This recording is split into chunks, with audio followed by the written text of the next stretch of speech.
بسم اللہ الرحمن الرحیم نحمدہ ونصلی علی رسولہ الکریم اما بعد۔ میں آپ کو معراج کا واقعہ سنا رہی تھی اور پیارے نبی صلی اللہ علیہ وسلم مقام مستویٰ تک پہنچے۔ اب آگے سنیے۔ مستویٰ موضوع بلند کو کہتے ہیں اور یہ مقام سب مقامات سے بلند ہے۔ اس وقت براق برق رفتار چلنے سے عاری ہوا اور رف رف عرش تک سواری ہوا، یعنی اس مقام پر آ کر براق کی رفتار کم ہو گئی اور اللہ تعالیٰ نے پیارے نبی صلی اللہ علیہ وسلم کے لیے رف رف ایک تخت بھیجا۔ رف رف بچھونے کو کہتے ہیں اور وہ مسند سب زریں نورانی مثل تخت رواں کے تھا۔ آپ صلی اللہ علیہ وسلم اس پر سوار ہوئے اور 70,000 پردے طے کیے۔ ایک پردے سے دوسرے پردے تک 500 برس کی راہ ہے، یعنی آپ صلی اللہ علیہ وسلم اس تخت پر بیٹھے اور آپ نے 70,000 پردے طے کیے۔ ایک پردے سے دوسرے پردے کی مسافت 500 برس کے برابر تھی۔ جس پردے کے قریب آواز آتی کون ہے، فرشتہ کہتا میں ہوں فلاں پردے کا حاجب اور میرے ساتھ رسول اکرم صلی اللہ علیہ وسلم ہے۔ پھر اس پردے کا فرشتہ اللہ اکبر کہہ کر آپ صلی اللہ علیہ وسلم کے ساتھ ہو لیتا۔ آخر وہ راہ طے کر کے مقام اسرائیل میں پہنچے اور عرش نے جلدی وہاں سے اٹھا لیا، یعنی آپ صلی اللہ علیہ وسلم اب عرش بری پر پہنچے۔ عرش کے 312 ممبر ہیں۔ آپ صلی اللہ علیہ وسلم نے بائیں طرف ایک ممبر عظیم الشان جڑاؤ قسم با قسم جواہرات کا دیکھا اور داہنی طرف کے سب ممبر اور پیغمبروں کے واسطے ہیں اور بائیں طرف کا ممبر آپ صلی اللہ علیہ وسلم کا ہے۔ عرش کے داہنی طرف بہشت ہے اور بائیں طرف دوزخ۔ آپ صلی اللہ علیہ وسلم نے عرش پر چاہا کہ نالین مبارک اتاریں، یعنی آپ صلی اللہ علیہ وسلم نے چاہا کہ اب اپنے جوتے اتاروں۔ عرش ہلنے لگا، حکم ہوا کہ حبیب میرے نالین نہ اتارو، چلے آؤ۔ عرش ہلنے لگا تو اللہ تعالیٰ نے کہا اے میرے حبیب نالین نہ اتارو، جوتے مت اتارو، ایسے ہی چلے آؤ تاکہ عرش کو قرار ہو۔ آپ صلی اللہ علیہ وسلم نے عرض کیا خداوند موسیٰ علیہ السلام کو حکم ہوا تھا کہ پہلے 40 روزے رکھو اور نالین اتار کر کوہ طور پر آؤ، اور عرش کوہ طور سے کہیں زیادہ معظم اور پر نور ہے۔ یعنی اللہ تعالیٰ جب آپ نے موسیٰ علیہ السلام کو ملاقات کے لیے بلایا تھا تو اس وقت آپ نے موسیٰ علیہ السلام کو یہ حکم کیا تھا کہ آپ پہلے 40 روزے رکھو، پھر ننگے پاؤں کوہ طور پر آؤ، اور عرش بری کوہ طور سے کہیں زیادہ پر نور ہے۔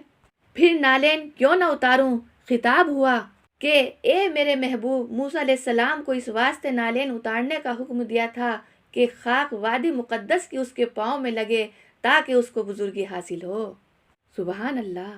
دوسرے یہ کہ جب ہم نے عرش کو بنایا تو اسے قرار نہ تھا، ہمیشہ جنبش کرتا تھا، یعنی اللہ تعالیٰ فرماتے ہیں کہ جس وقت ہم نے عرش کو بنایا تھا تو وہ ہمیشہ ہلتا تھا۔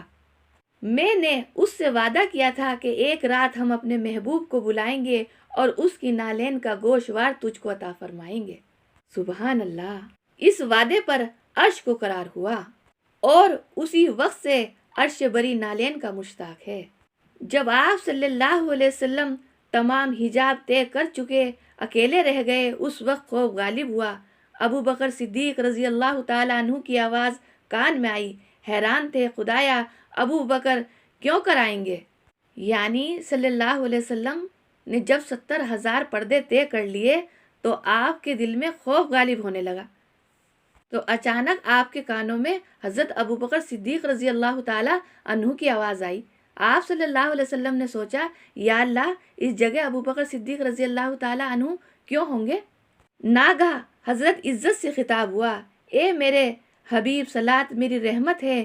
آواز ابو بکر صدیق رضی اللہ تعالیٰ عنہ کی اس واسطے تھی کہ وہ تیرا یار و غار اور محسن وفادار ہے، پس ایسے مقام پر محسن کی آواز سن کر وحشت تیری رفع ہو گئی۔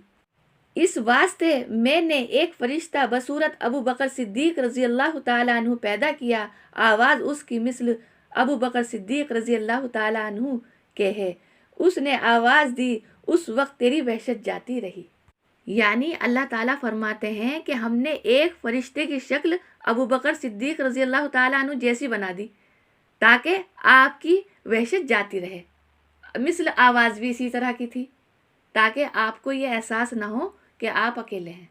اس کے بعد آپ صلی اللہ علیہ وسلم 70,000 پردے نور سے گزر کر مقام ادنا فتح اللہ تک پہنچے اور خلوت قدا کعب کوسین او ادنا میں باریاب ہوئے۔ حکم ہوا محبوب میرے آؤ تمہیں اپنی سلطنت کا دلہا دکھائیں۔ اللہ تعالیٰ نے فرمایا پیارے نبی صلی اللہ علیہ وسلم کو آؤ ہم تمہیں اپنے سلطنت کا دلہا دکھائیں۔ وہاں ایک مکان عالی شان دیکھا جس کی شے نشی پر پردہ پڑا ہوا تھا۔ جب خواب اٹھایا تو کیا دیکھتے ہیں کہ خود حضور صلی اللہ علیہ وسلم شبیہ جلوہ افروز ہیں۔ سبحان اللہ۔ یعنی جب آپ صلی اللہ علیہ وسلم نے پردہ اٹھایا تو کیا دیکھتے ہیں، آپ صلی اللہ علیہ وسلم کا ہی چہرہ سامنے تھا۔ روایت ہے کہ جب آپ صلی اللہ علیہ وسلم 70,000 پردے نور سے گزر کر قاب قوسین میں پہنچے تو وہاں نور ہدیت کا ظہور ہوا۔ سبحان اللہ۔ آپ صلی اللہ علیہ وسلم نے اسی وقت سر مبارک سجدے میں رکھا، یعنی جیسے ہی آپ آگے بڑھے تو آپ کو ایک نور نظر آیا، فوراً ہی آپ نے صلی اللہ علیہ وسلم نے اپنا سر جو ہے وہ فوراً سجدے میں رکھ دیا۔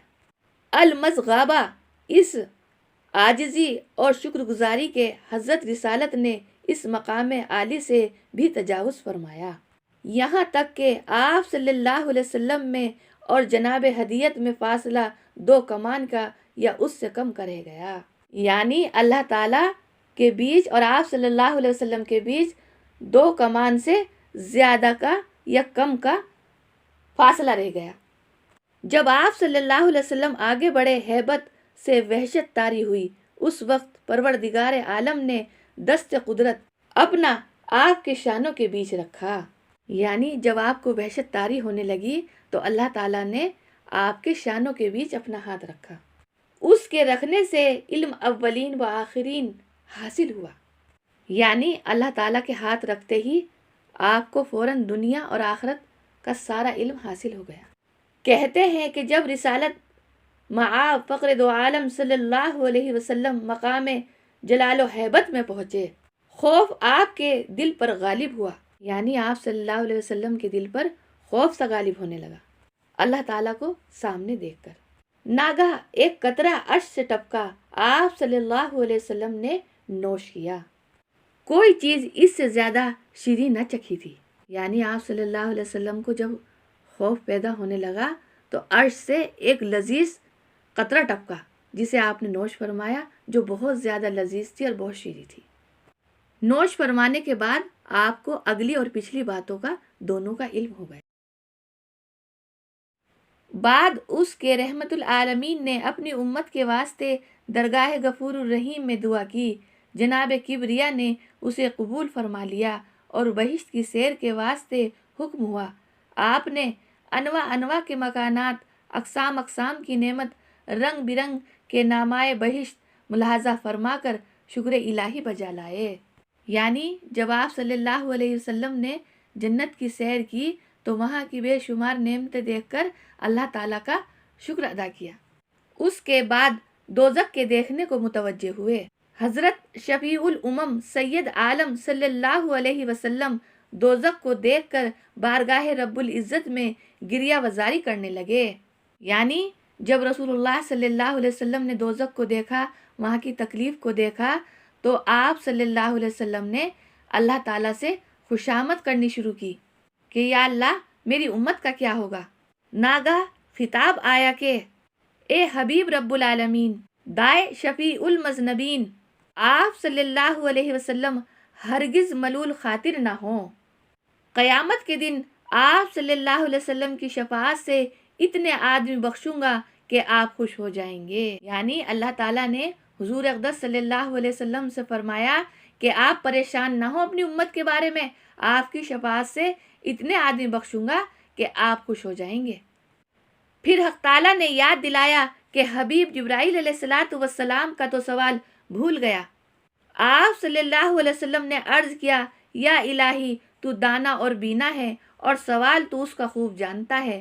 حکم ہوا، میں نے منظور کیا، یعنی جبرائیل علیہ السلام نے آپ صلی اللہ علیہ وسلم سے یہ خواہش ظاہر کی تھی کہ میں آپ کی امت کو صراط پہ سے بآسانی اتار سکوں اپنے پر پھیلا کے۔ تو اللہ تعالیٰ نے اسے قبول فرما لیا۔ الغرض بعد اصول اس دوست کے درگاہ رب العزت سے 50 وقت کی نماز اور 6 ماہ کے روزے ہر سال آپ صلی اللہ علیہ وسلم کی امت پر فرض کیے گئے۔ حضرت موسیٰ علیہ السلام کی وصیت کو یاد کر کے عبادت کی تخفیف میں بہت صحیح کی، یعنی جب نماز اور روزے فرض ہونے جا رہے تھے تو آپ صلی اللہ علیہ وسلم کو حضرت موسیٰ علیہ السلام کی بات یاد آئی کہ آج رات جو آپ کی امت پر فرض ہونے جا رہا ہے وہ آپ سوچ سمجھ کر قبول کریں۔ اس لیے آپ صلی اللہ علیہ وسلم نے کچھ کم کرایا۔ آپ صلی اللہ علیہ وسلم نے سر مبارک سجدے میں رکھ کر الہ وزاری کی اور عرض کیا، یا الہی، امت میری ضعیف و ناتواں ہے اور عمر تھوڑی، اس قدر بار گریہ نہ اٹھا سکے گی۔ یعنی یا اللہ، میری امت کی جو عمر ہے وہ بہت کم ہے اور وہ بہت کمزور ہے، اس قدر عبادت کا بوجھ نہ اٹھا سکے گی۔ حکم ہوا کہ 5 وقت کی نماز اور 1 ماہ کے روزے منظور ہیں۔ اب آپ سے اجازت۔ صدق اللہ العظیم۔ السلام علیکم ورحمۃ اللہ وبرکاتہ۔